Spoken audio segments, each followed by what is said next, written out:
People lie, evidence doesn't lie. It's an often quoted dialogue. Today, we are living in this digital era, and it sounds even more significant. It was in early 90s, the term computer forensics was used in academic literature, and this branch has widened its scope and possibilities along with the development in technology. Today, we are trying to understand what digital forensics is from some experts present with us. We have Mr. Ritesh Bhatia, who's a supporting member of FDPPI. Mr. Ritesh is director of V4 Web Cybersecurity, is a well-known cybercrime investigator and data privacy consultant with an experience of 20 years in the cyberspace. He's a two-time TEDx speaker and a certified fraud examiner from ACFE USA. He frequently educates citizens about the latest in cybercrime on radio channels and national TV channels, and his views are published by many national dailies and magazines. A sought-after speaker in national and international conferences, and also a trainer for leading corporate houses, banks, Indian Air Force, and state police. Welcome, Mr. Ritesh. Thank you. We also have Mr. Phaninder BN, Managing Director of Clue4 Evidence Forensic Private Limited. He is a forensic scientist, lawyer, trainer, and consultant. Welcome. We were expecting Mr. Sangameshwaran, who couldn't join us due to some emergency at work. And we are expecting one more expert, Mr. Aki Vathwani, who has not joined yet. So this is going to be an open discussion. Your interactions and questions are going to make it more engaging and interesting. I request Naavi sir to open the conversation. Good evening, friends. We thought we can have a sort of a discussion session because this is an interesting topic for us in the privacy and for people in the cybercrime area. Of course, people like me and Phaninder and even Ritesh have worked in the cybercrime area, and we look at cyber forensics from the point of view of tracking of a crime. And in privacy scenario, whenever we have a suspected data breach, we also conduct a data breach audit. And sometimes the data breach audit has to be forensic. Thirdly, in privacy, we also come across the insurance claims settlement, and the insurance people would normally like to know the root cause of any data breach, and therefore we also may require the forensic level auditing, which the organizations need to organize as either an internal audit or something like that. And when there is a data protection officer and they have regulatory audits, perhaps they also will be requiring the forensic audits. So both in crime situations and in suspected data leak situations, we come across the requirement of forensics. So for the general information of all our members who normally work on the IT and the IS side, but do not go deep into the forensics, I thought we can at least bring them on to some concepts which the forensic specialists normally adopt. So we have the experts here to start discussing. Probably we have to only feed them with appropriate questions to get the maximum out of them. Okay. Now, for the general information of all, I would like to start first by trying to put together some thoughts on different kinds of forensics which we normally try to adopt, like the disk forensics, which is one of the early branches. Then we have the mobile forensics, which is very important today. We have the network forensics, email forensics, where we try to identify the source of an email, which is there in almost every crime investigation. And nowadays we are also coming to mobile tracing kind of a thing. In fact, every crime investigation starts with the tower data, and identify which are all the mobiles which are there in the particular area. And that may be a very good start for many of the investigations. And we will also perhaps touch upon certain advanced features like the image forensics um, at the second level of discussions. Okay, so let us first start with disk forensics. What are the essential, say, challenges which we find in disk forensics? Disk forensics is actually the simplest form of the other because we know more about it because for a long time we have been talking about disk forensics. So I think we will start with Mr. Ritesh about from his experience on various forensic challenges. What are the challenges which we find in disk forensics? If necessary, you can define what is disk forensics and then proceed so that everybody knows what exactly we are talking of. So, sir, I hope you're able to hear me loud and clear. Yes. Okay, so my request would be, if we divide this entire session, like, into two major parts. One is the investigations part of it, and one is the forensics part of it. And so that, like, theoretically, what is there, Phaninder sir can start with and talk about, and I can then give you the real life cases and the challenges that we face over there. So what has happened, was really forensics required or not? So and so forth. So I would want to like restrict more today with my real life cases and the challenges that we face. And for the like, what it is, what are the tools, like, people would want to know, like having what is FTK better or autopsy better? So maybe there Fernandez sir can then right now come in first. Yeah, Phaninder. Yes. So with Just the define yeah the with scope. Just Phaninder, just define the scope of disk forensics and then we'll proceed. sure, sir. Sir, disk forensics can also be referred as the memory forensics. Whichever device has got a memory in which usually the data is going to be stored as a non-volatile data, that actually referred as the disk forensics. And because today whatever the gadgets we use, every such gadget has got some or the other kind of memory which is required to store the user information. So that examination becomes relevant, and hence the word is become a word is referred as the disk or the memory forensics. So as far as this is a simple explanation of what disk forensics is. Apart from this, the question to answer, what are the major challenges what we come across? So as far as my personal experience is concerned, the Mac devices today, when we get to examine that, the hard disks, I mean, the memory in that, it doesn't come as a hard disk, but it comes as a memory chip. Ultimately, when we say disk forensics, it is a memory what we are referring to. That segment of memory chip is actually encrypted, which is not going to be easily decrypted in many of the cases. This is one such challenge which I have come across, sir. Okay.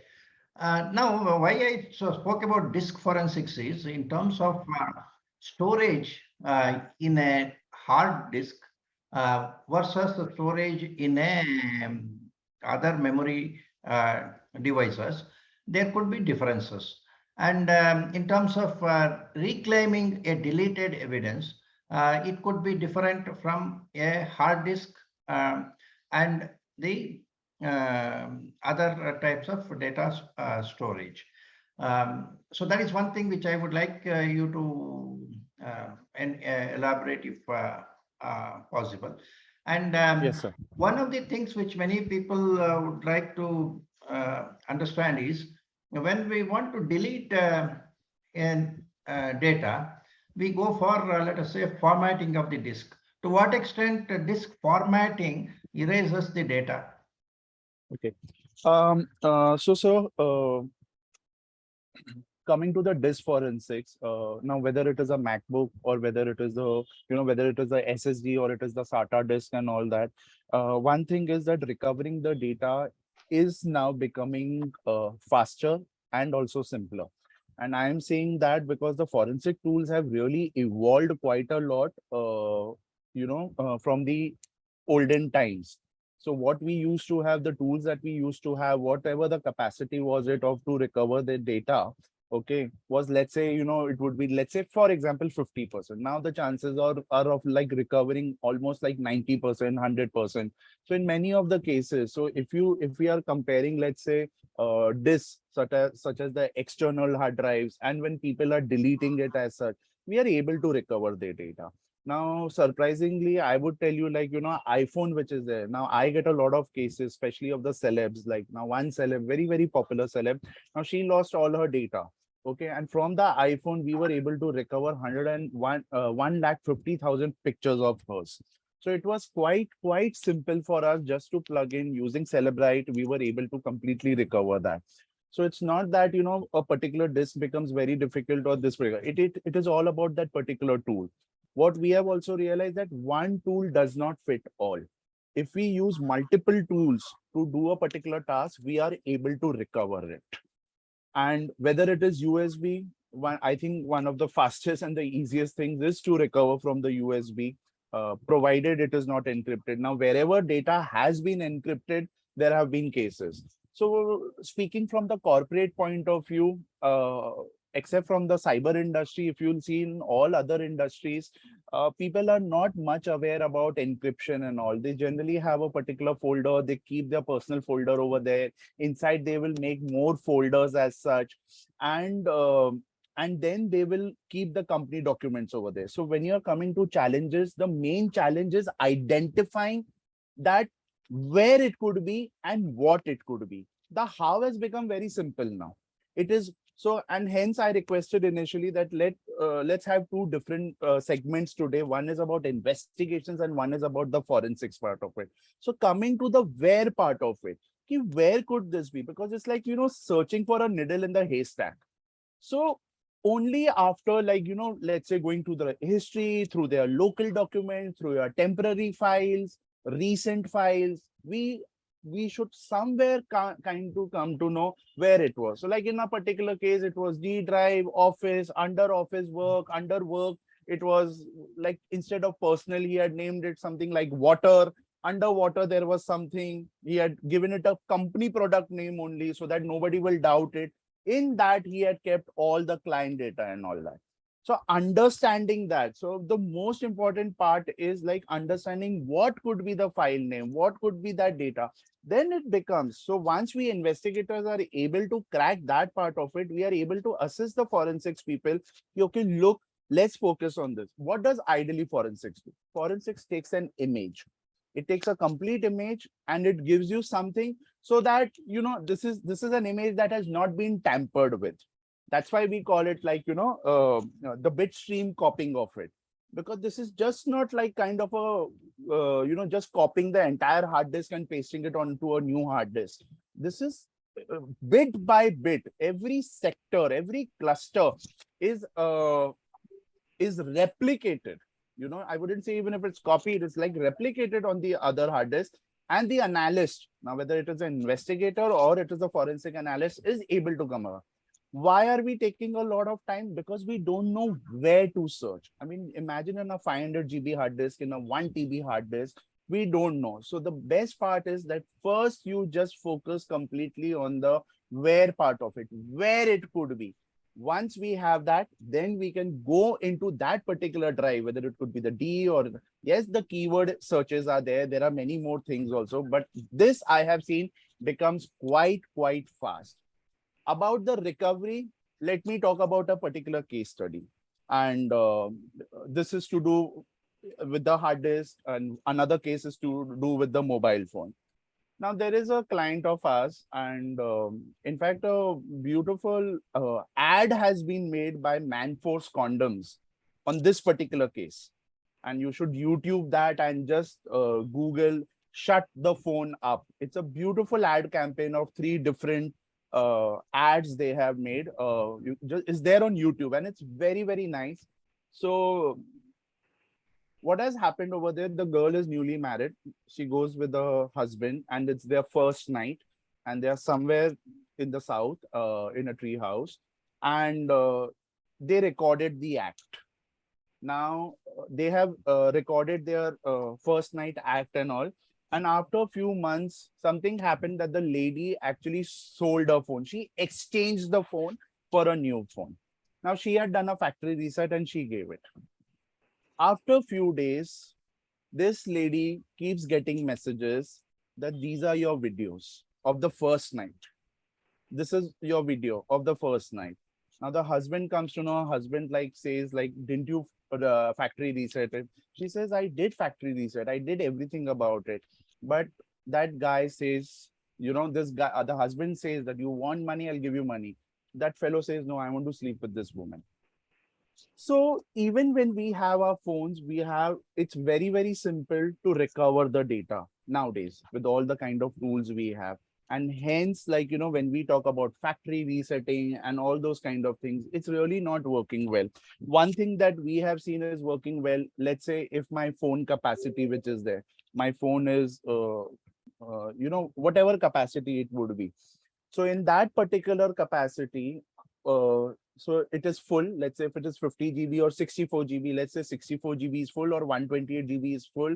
I will do one factory reset. Again, I will load another 128 GB worth of data. Again, I will then delete it. And again, then the third time. So if I have to do this 3 times, then it becomes quite difficult to get any such kind of data, because we have to understand that the data is not getting evaporated.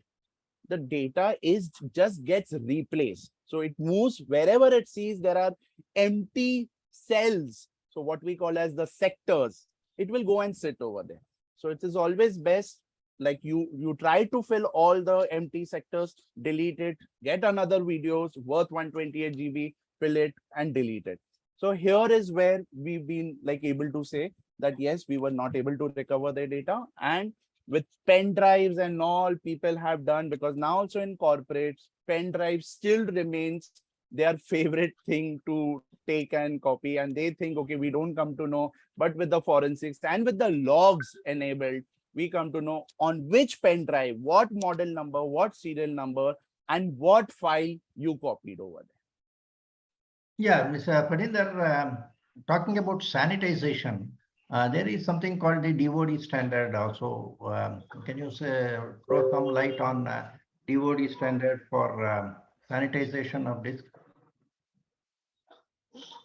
Sir, however, I'm not sure about the DOD standardization.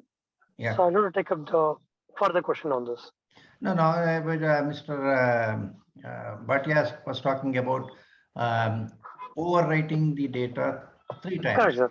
Okay. Yes. Now, Yes. in disk category, we try Yes, to overwrite it 8 times, and that is what the DOD had suggested. So that is what I am referring to as the DOD standard.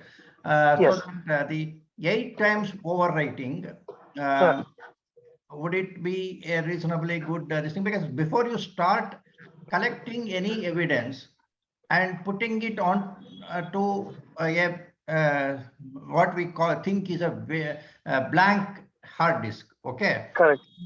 Even if you are using a bit image copying onto a blank hard disk, that hard disk, whether it is blank or not, itself has to be certified. No, see, ultimately, a forensic investigator needs to create a report which is admissible in a court of law. Okay. Correct. So the first question the cross-examination person will ask is, did you sanitize the hard disk on which today you are saying there is evidence?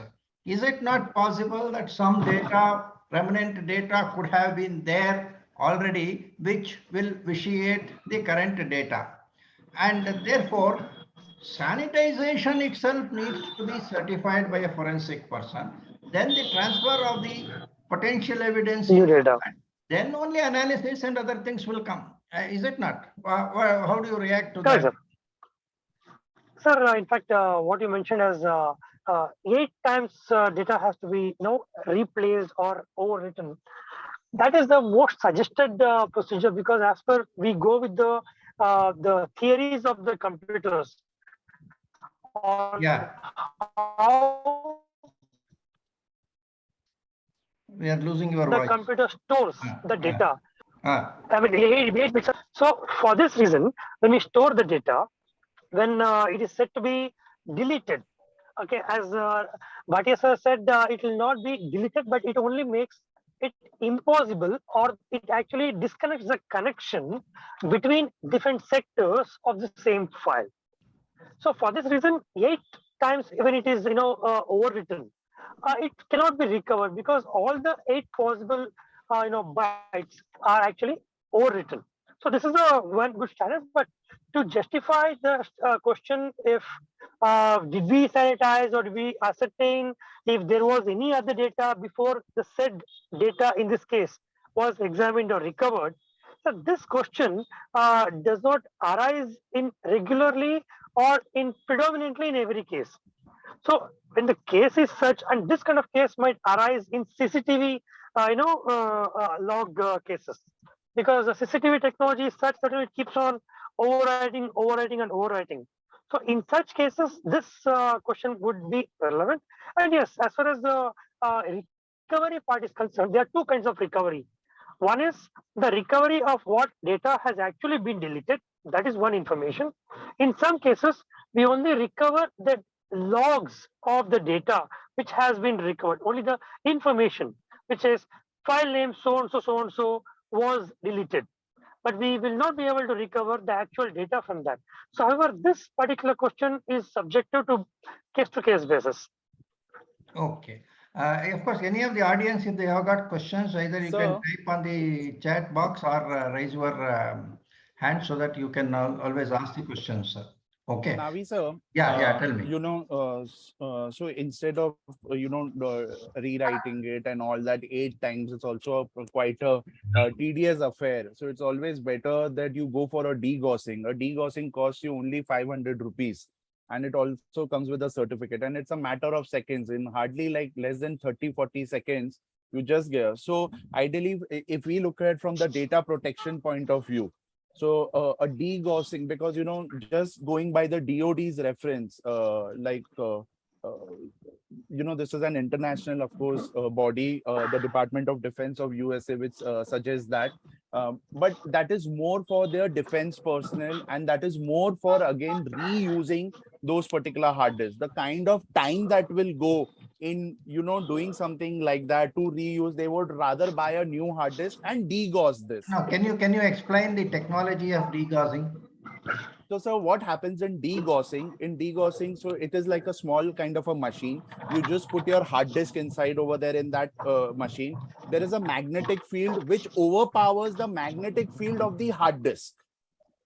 So because of that, the hard disk works with all magnetic layers on it, right? So it kind of demagnetizes it. You cannot reuse this hard disk now unless there is a latest technology which I'm not aware about, but you cannot use this with the hard disk costing only 2,500, 3,000 rupees. It's always better. Okay, so this is only for destruction before disposal. Okay, I am talking of preparing a hard disk for loading the evidence data. So in which case you have to have the hard disk ready, and it has to be sectors have to be created, and it should be ready to take further data. So that is where you purchase a brand new hard disk and you do that instead of. I am saying even a brand new. Is it possible for a court to accept that a brand new thing did not have any data at all, or should that also be certified by the person who is creating the it needs to be certified. It needs to be certified by the particular person, but there is no such reporting mechanism or other. And as far as, let's say, even if somebody has to do it, then there are like tools like BitRaiser. BitRaiser is something that is recommended by the DOD and also by the NIST, wherein what you're talking about, that 8 times data destruction that is happening, that particular tool does this work, which is called as the BitRaiser. Yeah. Balu has got some question. Yes, sir. Is it audible? Yeah, please. Good evening. A very important topic you are all discussing. I am more interested. Yeah. The one question, in traditional crime, as an IO, I can observe the scene of crime and I can take lead. But here, I am seizing the scene of crime, that is a hard disk. I am sending to the lab only for I am framing questions. I feel it is not proper. because I have to observe the scene of crime by taking image as an IO. I have to go through because in a case of a information theft case, actually the fellow has downloaded in a pen drive. It is named as a Sujata, but it was not questioned because the forensic examiner examining the hard disk according to the questions, the IO is not able to frame relevant questions. They are asking unrelated questions. Here, that is a data theft case. What time a crime happened from any external devices logged into that such and such time. It was not asked. So my submission is IO should be capable of visiting the scene of crime. That is by taking an image. They should independently, by using some software, they have to search frame questions and send it to the lab. The lab independently they have to examine. Their report will be valuable in the court. But my observation will help to take lead. Thank you. Okay, Balu, because he's a police person, he has got his particular view on this chain of custody kind of thing. Now, Bhimesh, do you have any questions? Sir, actually, when I was doing the CIPM certification, but data destruction about, sensitive data and all, I was just going through this. I was wondering if you guys are referring to this NIST SP 800 guidelines also for media sanitization. Yeah. They talk about clearing, purging, and destroying. For example, they prefer purging. Otherwise, if you use the clearing, right, it just overrides, and it can be just retrieved by the basic recovery utilities. And so they're recommending more go towards purging, like overwriting. Maybe use that cryptographic erasure and all. So I was wondering if Phaninder and Ritesh can throw more light on this. Yeah, Phaninder, you want to add anything? So in fact, we as a forensic lab, we don't usually get into destroying any kind of data.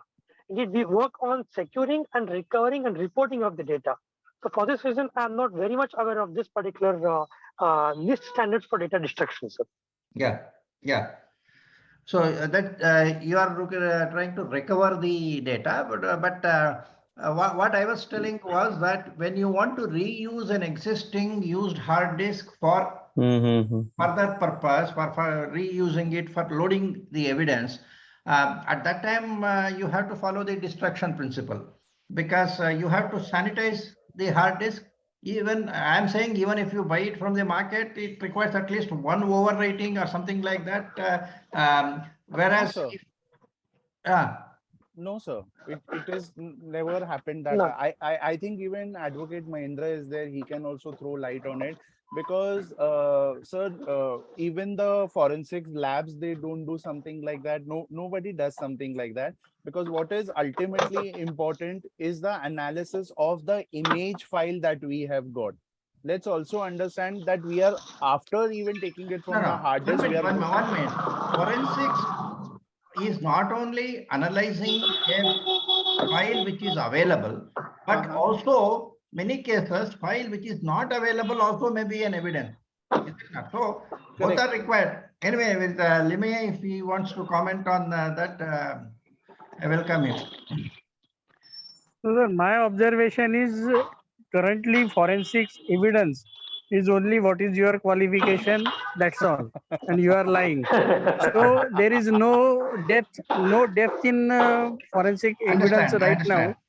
So that is the very primitive level, and even judges never understand what you talked about, sanitization of the blank disk. Normally what they write in the certificate, we procured a hard disk and then we made mirror image, and this is that particular disk, that's all.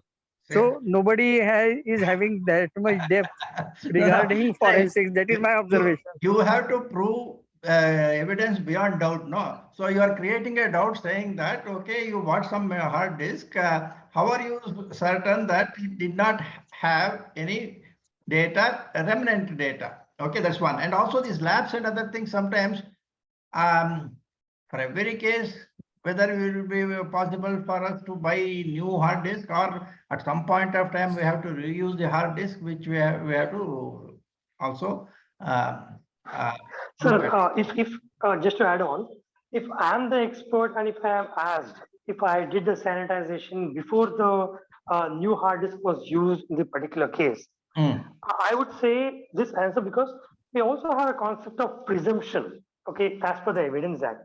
As per the presumption, when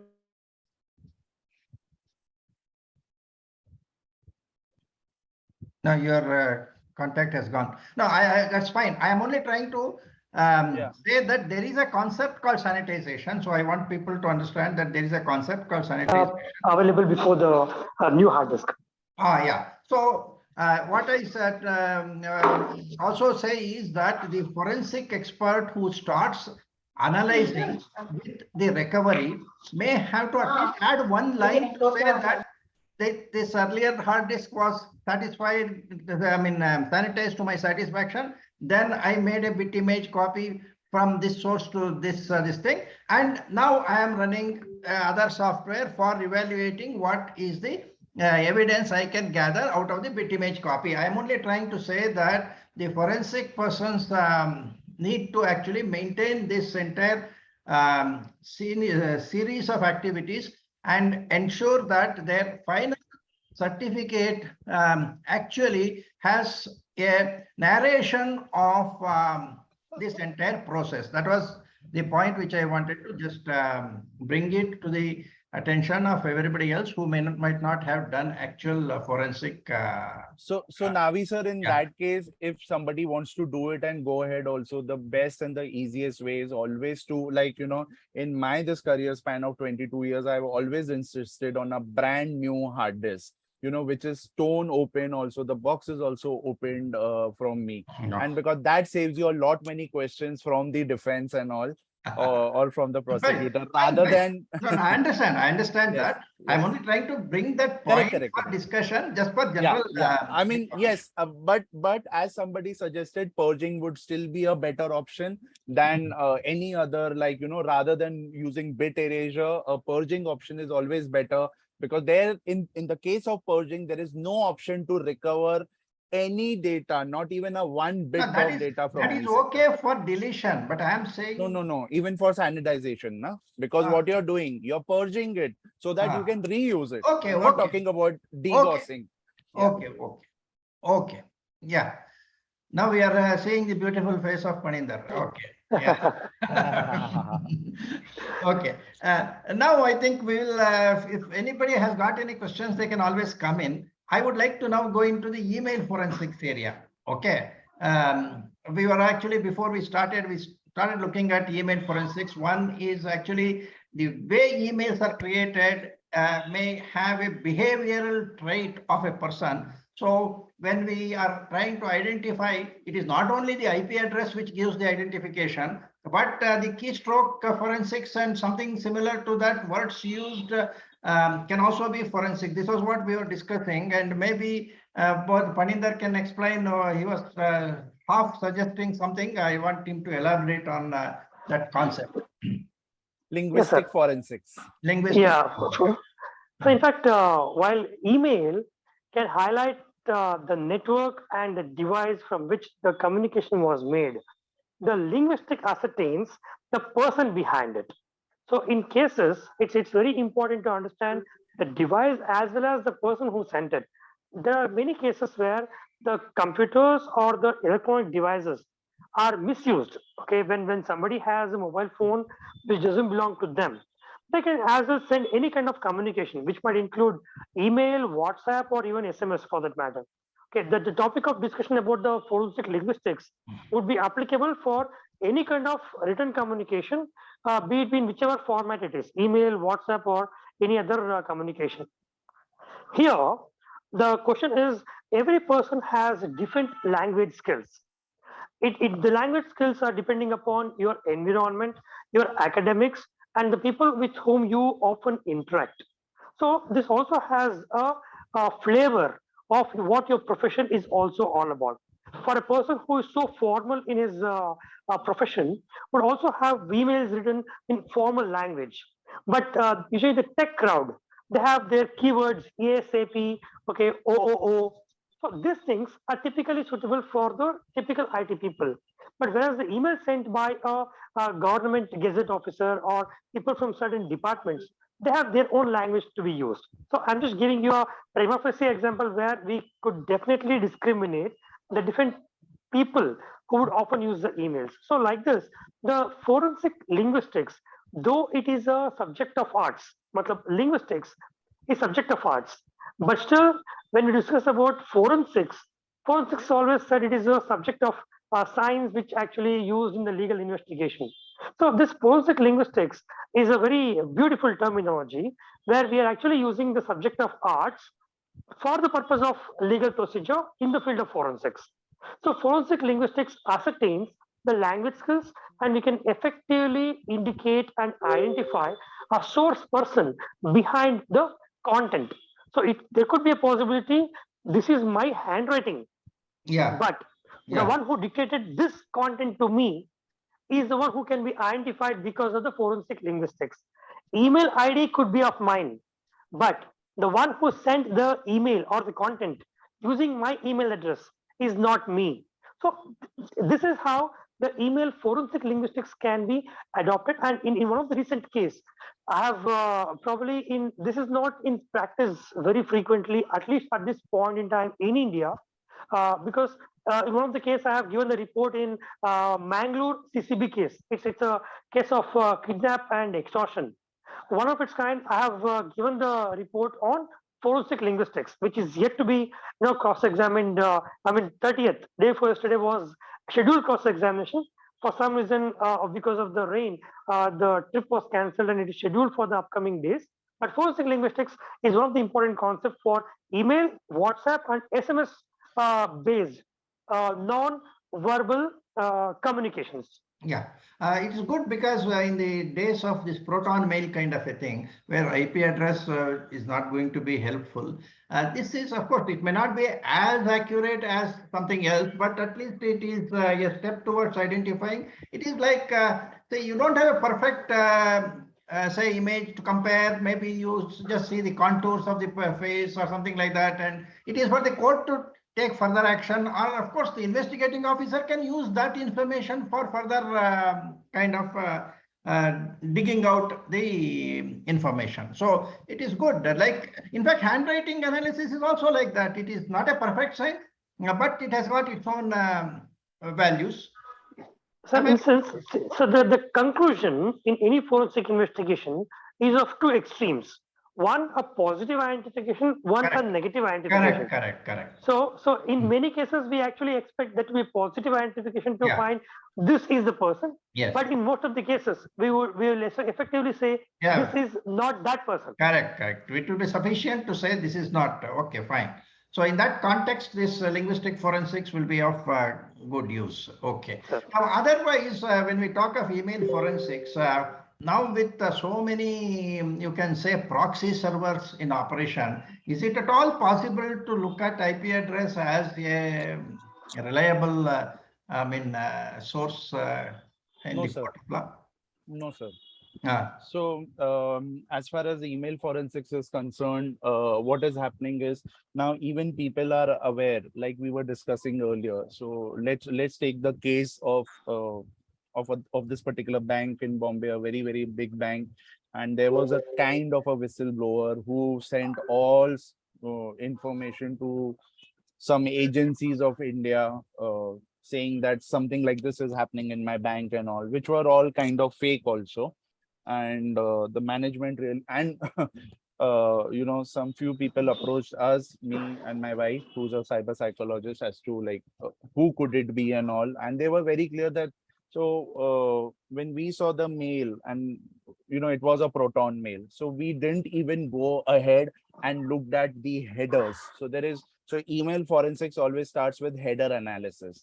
For header analysis, you just Google like email header analysis and you will get tens of such websites which will tell you. But what is happening is, in the if somebody is going to use, he's not going to use, let's say, Naavi.org or v4web.com. He's going to use, some silly people are going to use Gmail, and but again, in the Gmail, we are going to get only the California's IP address where the Gmail servers are there. We are only going to get that. But the police can go over there and ask Gmail for all this information. But what if it is now a Proton mail? Then what do? Proton mail, like, they don't even talk to FBI also, forget talking to our police people. So they are not going to do that. So now what is the thing that is left with you? So there is no point in doing a header analysis here. We tried this case. In this particular case, what we said was, let's do a phishing exercise. So here the phishing really helps a lot, wherein we somehow try to make him click a link. Then unless he's using a VPN, we have seen that we have been able to get the IPs. There are many ways that we can get the particular IP. So we have our own server from where we send our phishing emails. And from there, yes, we have got many people. But in this case, we were very sure that no, he's not going to even respond. So that was the time when we said, okay, since it's a management group, this is what we asked, like, whom are you suspecting? They said it is somebody from the management, and it was anyway 16 people. So we said, okay, get all the 16 people's general emails to us. We got those general emails. We tried to compare that one particular email, which he had sent to the regulators. Nirali, my wife, she went through the psychological profiling of that email. And then somewhere what Phaninder is talking about linguistic, I was looking at those particular characters. I saw a particular pattern of characters, the way he was typing as such. And I could guess that, okay, this could be. Then that was my finding. I said, this is, according to me, it is this. Nirali went and she did the psychological profiling of that thing, and she compared it with the LinkedIn profile. And her analysis also pointed out to the same guy. Then we both met the management. We asked them that, who do you people suspect? They say, we suspect this person B. We said our conclusions also show B. We displayed that it was this. Now it was about how to approach that man.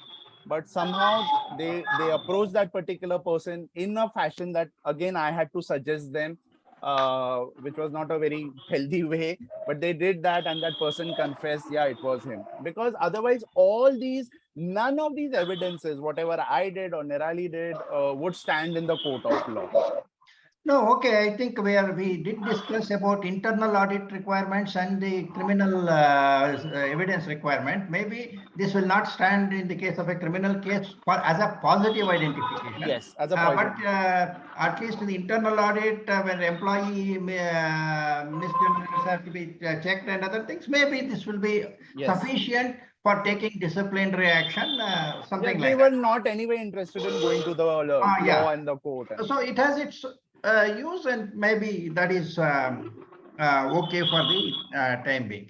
Now, of course, with the new CERT in guidelines, do you feel that Proton mail kind of people may be actually barred from doing any business in India? So they have left. They have already left. Okay. So Proton VPN left, sir. But what I'm saying is, if a person is maintaining a Proton email, if you get that information, let's say from his computer or something like that, then will it be prima facie evidence that he is trying to do something outside the law? No, sir. Very touchy topic as far as privacy professionals are concerned, but I'm just trying to throw it out. So no, sir, because my defense would always be, like, so what? His server is not over here, but this is a global platform. And how will that, he's not using it on a company name or anything. So anybody can go and register.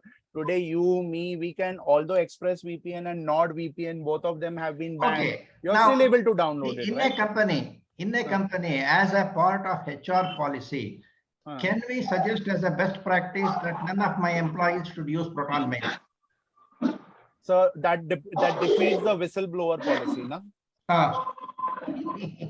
No, even otherwise, even if it is not about the company, nobody can restrict anyone to have any kind of public accounts, be it of the company or outside. That's right to life and dignity as per the constitution. Okay. So we always, between privacy and security, we always have this kind of a clash. Fine. Debate, Thing. Okay. Now, any other questions from Vaidi or anybody else? Your practical issues? Sir, I would want to make some suggestions. Yeah, please. So for all the people who are in corporates, most of them are into corporates, please just learn the basics of imaging. So something like an autopsy, which is an open source tool to create an image. And I'm not talking about mobile phone. I'm talking only about hard disk. Whenever You use the word bit image. no, sir, autopsy. Bit image copy. Disk image. That's all. Bit image copy, bit by bit copy. Yeah, bit by bit copying. Yeah. So just learn that because it's very simple. You just install that on any of your machine, wherever you have a suspect, wherever you have a doubt, okay, something has gone wrong with this. Because what happens ideally, by the time you take it to the management or you decide, many of you also get emotional that something can go wrong, and a lot of time goes away. And we have seen a lot of data getting deleted at that point of time. Forensics is actually a time consuming and hence a very expensive process.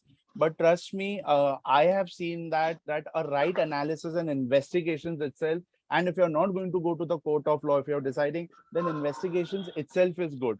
The challenges, as we spoke in the start, was that when the data has been like destroyed.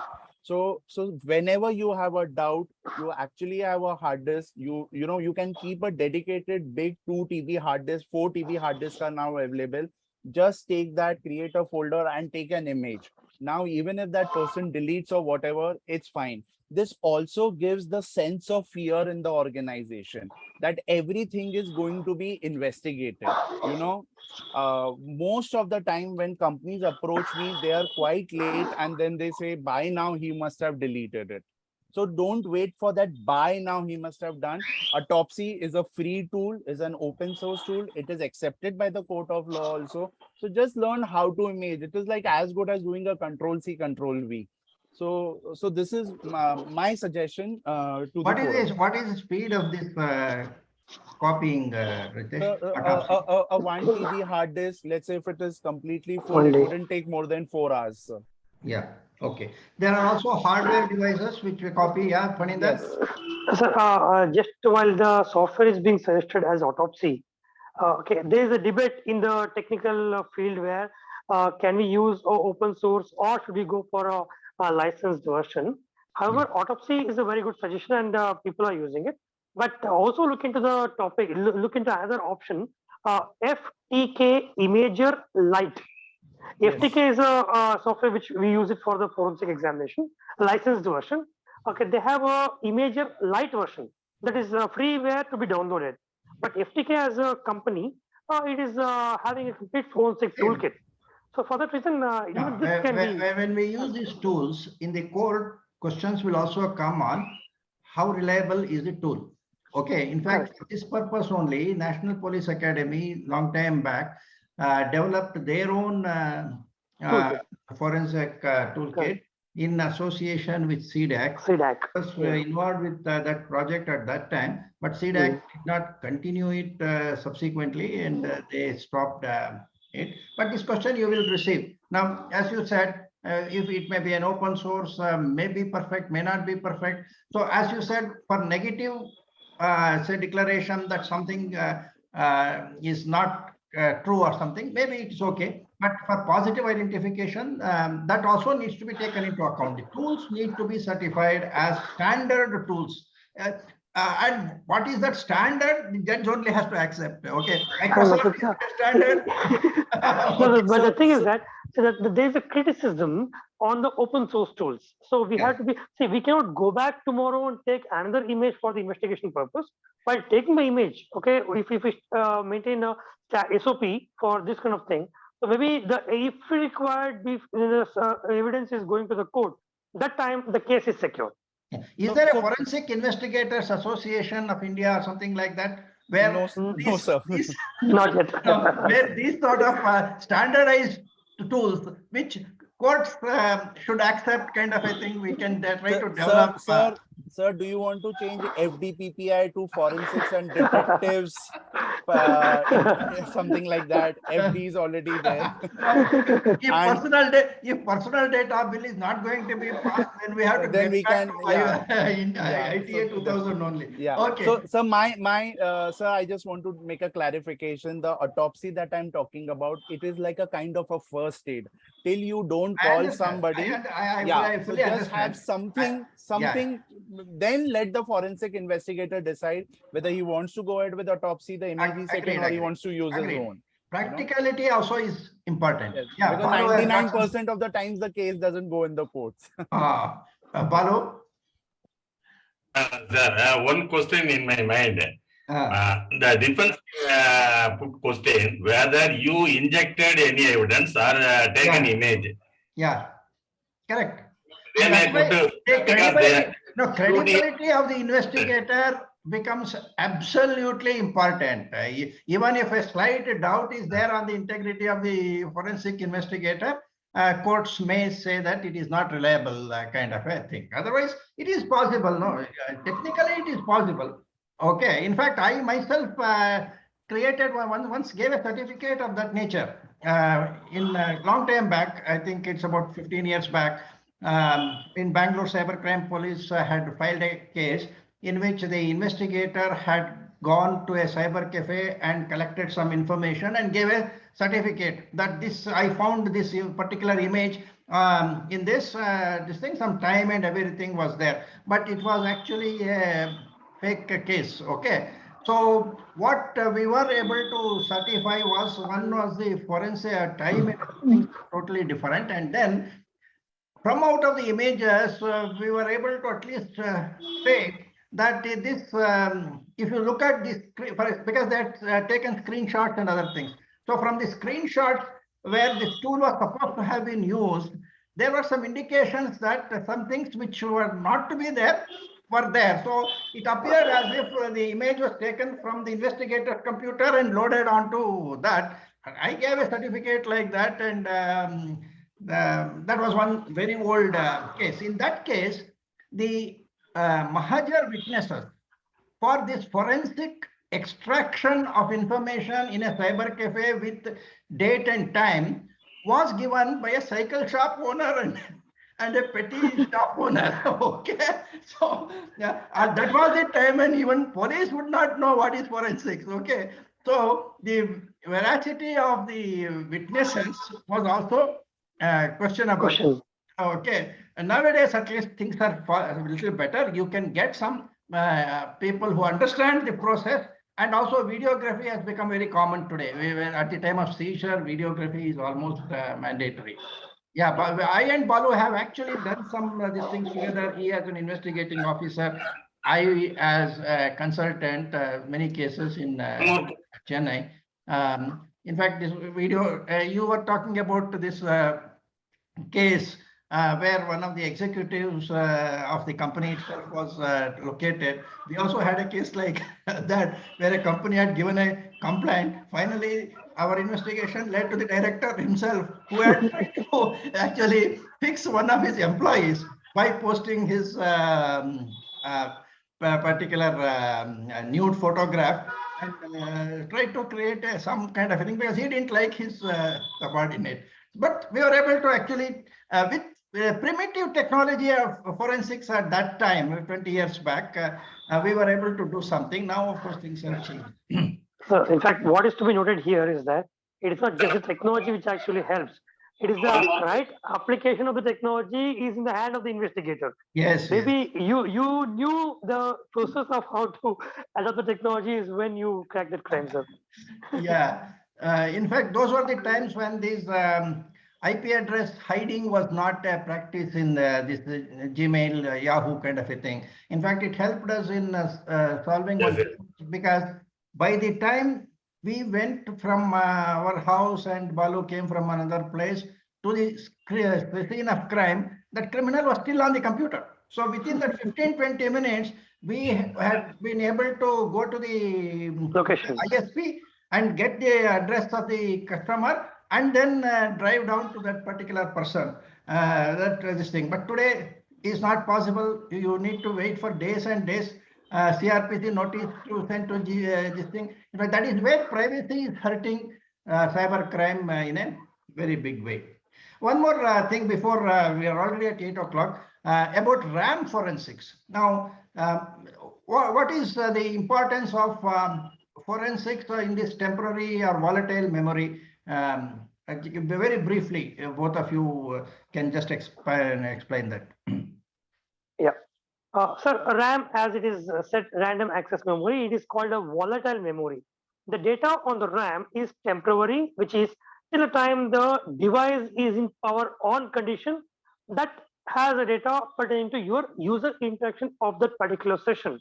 This usually includes your recently typed keywords, your recent searches, okay, the recent activities, whatever you have done, which is not actually permanent in nature. So this RAM can only be captured when the system is active. When you visit a scene of crime, when the system is on, then you can capture the RAM. So the moment the power is cut off, the data on the RAM is permanently destroyed. That's why it is called as the volatile memory. There was a suggestion sometime that you should pull out the electric wire and will that retain the RAM? No. Sir, there are both the possibilities. There is a procedure. See, this has to be understood for desktop as well as for the laptop computers. Otherwise, the SOPs doesn't actually describe this. Because this was there in the FBI SOP at one point of time. FBI SOP had this guideline that police should pull off the plug, not switch off or something. Pull off the plug. Yeah. Correct. Because the system was shut down without a procedure or without the advance notice to the computer. When we say advance notice, when we press the shutdown button, okay, it has a procedure in which it actually winds up all the functions and then shut down. So when we disconnect the power cord and when we get the hard disk for the purpose of examination, the recent activities has some kind of indicators when the power was shut down. So there is possibility of retaining some amount of RAM data when this computer is shut down by plugging off the computer like that. Otherwise, Ritesh, if you want to capture RAM data, you would like to first capture it and then switch off. Or what is the procedure you would like to? Yes, sir. So, I mean, ideally, it has to be done in a live environment. Yes. It has to be done in the live environment. Okay. So immediately the forensic secretary. There are software for that RAM capture also, no? Yes, there are softwares. I am not aware about those names, but most of them do it. So almost all most of the softwares like now do it, and these people, so it has to be. So there have been cases when somebody, so especially this happens a lot during a cyber attack or when a data breach is happening. So that is the time, because you really want to know how it is going, where it is going. So that is the time the memory forensics also helps in identifying an attack. It's not always for somebody who's sitting as a criminal over there. So even for identifying as to what is happening on the particular server. Okay. Well, one more question before we go to check this thing. What about image forensics? See, nowadays we capture a lot of CCTV footage and then enhance the image and then try to impute whatever meaning to that. What is your view on the reliability of such? Of course, photo forensics we do, like the location, etc. Then this video forensics. Yeah, please. Sir, this can categorically be mentioned as multimedia forensics, which is exclusive topic of discussion because image, audio, video, everything comes under multimedia forensics these days. When we say image at this discussion, we are referring to the photograph authentication. So earlier to this, we also did refer to the imaging. That is a different process. So now we are discussing about the photograph forensics in it. So if in case a photograph is to be used as an evidence today, which most of us has got the photograph in our mobile phone captured, because we often don't use the photograph which is taken from any DSLR or digital cameras these days. Every phone is a digital camera today. So if this photograph is to be used as an evidence, it's a very important concept. Any photograph which is sent through WhatsApp is not a good evidence. Yes. A photograph which is captured and given in the as-is condition from your mobile phone gallery, sector, that is a valid image. I'll just give you a simple example. You capture a photograph, send it to your friend on the WhatsApp. Ask him to check what is the size of the image what he received, because the WhatsApp compresses the actual size and gives that information. Whenever such data is compressed, the hash is compromised and the metadata itself is compromised. We will not be able to ascertain when, by what device this image was captured, and together with this we'll also not be able to substantiate this as an evidence which is tamper proof. So we would require the source photograph for using it as a evidence before the court. Very good point. In fact, very interesting.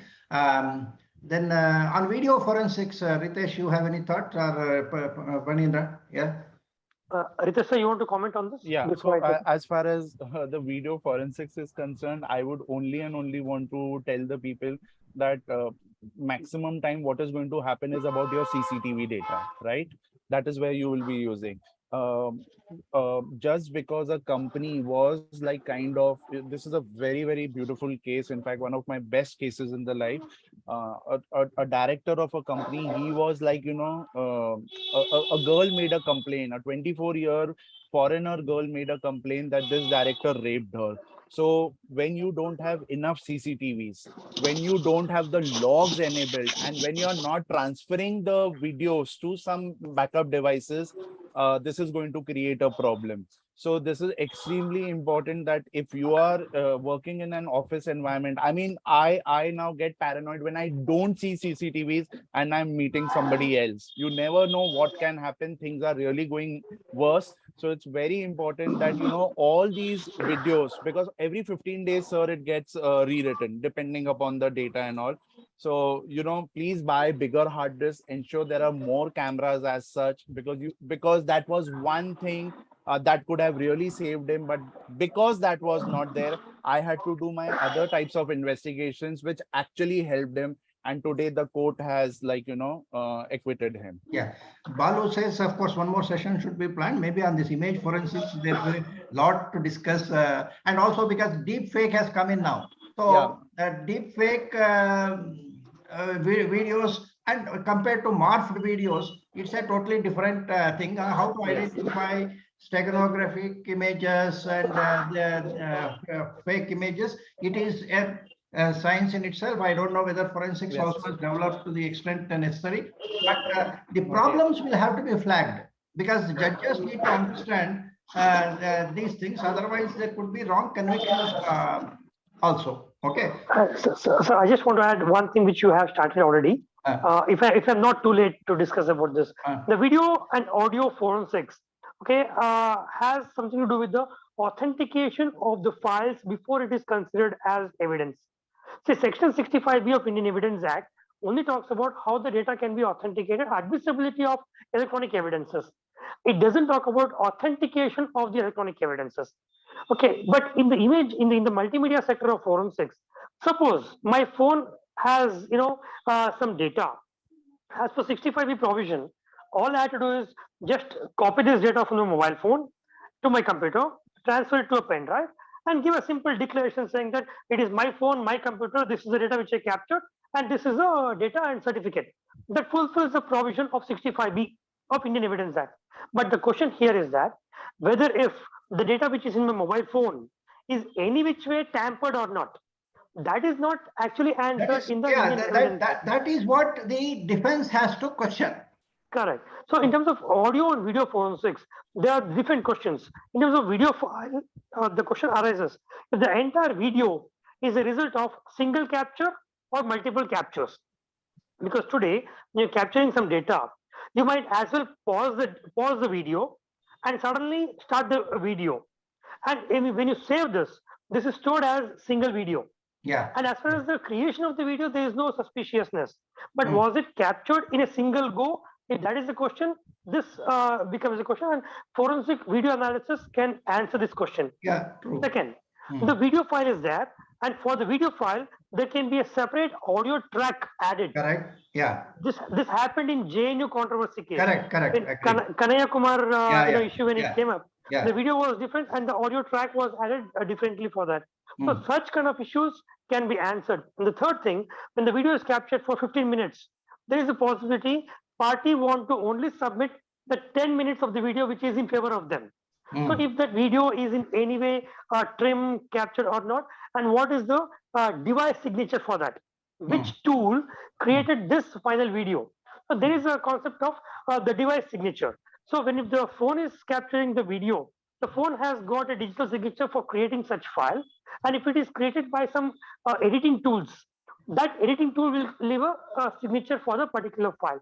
So these three can be ascertained by the forensic examination of the video. Same thing happens for the audio. In audio, editing and trimming that can be ascertained. And also, addition to this, the question arises about the speaker identification. Audio is there, okay, but is it this speaker only who spoke this particular content? Then arises the audio authentication also in that. Audio authentication and speaker verification, both are different. Voice forensics and voice forensics. In fact, we were actually discussing some parts of this voice print. What is a voice print as distinguished from a audio kind of a thing. These are things which require a more detailed perhaps discussion. Maybe as Balu says, we will find another occasion when one of you can take a session on that. Now, before we wind up, one last question which I would like to answer is somebody has asked this question: is the data protection bill expected to make forensics data collection and admissibility tougher or easier? Now, to the extent getting permission for doing a forensics is tougher because the question of consent comes. In fact, I have also pointed out sometimes that the forensic investigator sometimes discovers the information which he did not think would be available. So when he discovers, suddenly personal information will come. So then the question will be whether we had the consent. So the organization which provides the data for forensic investigation should take the responsibility for getting the consent, and the investigator should have what I have called as a discovery consent. That is, when you accept the contract, please tell this person who gives you the hard disk that if I find out something like this and consent and privacy issues come, then you will be indemnifying me, kind of a thing. That is what professionals need to do. So this kind of challenges will be there because of the privacy. So it will not become easier, but the law does provide some kind of an exception to the law enforcement agencies. So if the forensic investigator is acting on behalf of a law enforcement agency, he may continue to do what he can do presently, but still custody of this information and possibility of data leak happening after it is collected by the forensic investigator, that will remain an additional responsibility of the forensic investigator. So I think we have taken our full slot of time, though I think there will be a lot more to discuss. Anyway, on my behalf, I am thanking Ritesh and Phaninder, and anyway, Manju will have her own kind of. Yeah, you want to say anything? Last word, both of you can. So in fact, I would like to thank you for having me in this session, and I'll be happy to involve in the further discussions on this topic, sir. Thank you. Very good, very good. I would only want to have like a 2-second silence for the data protection bill today. No, don't worry.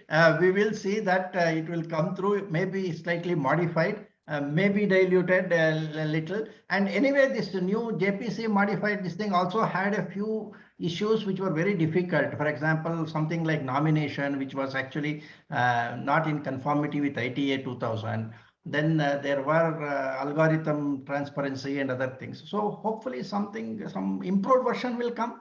2030. We have to keep that hope. Okay. Otherwise, we'll say 43 capital A of ITA 2000 is the law. If you go through the notification of 2011, you can impute a lot of things into that. Okay. Anyway, thank you, Manju. Personally, when it comes to web series and TV shows, I know I find this crime investigation thrillers very fascinating. Today in the session, actually, I was getting that feeling that I'm getting some insider information from an actual investigation team.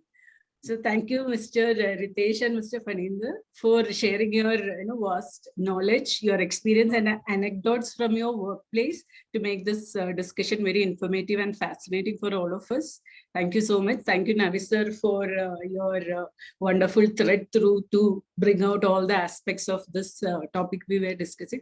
Thank you everyone for the discussion.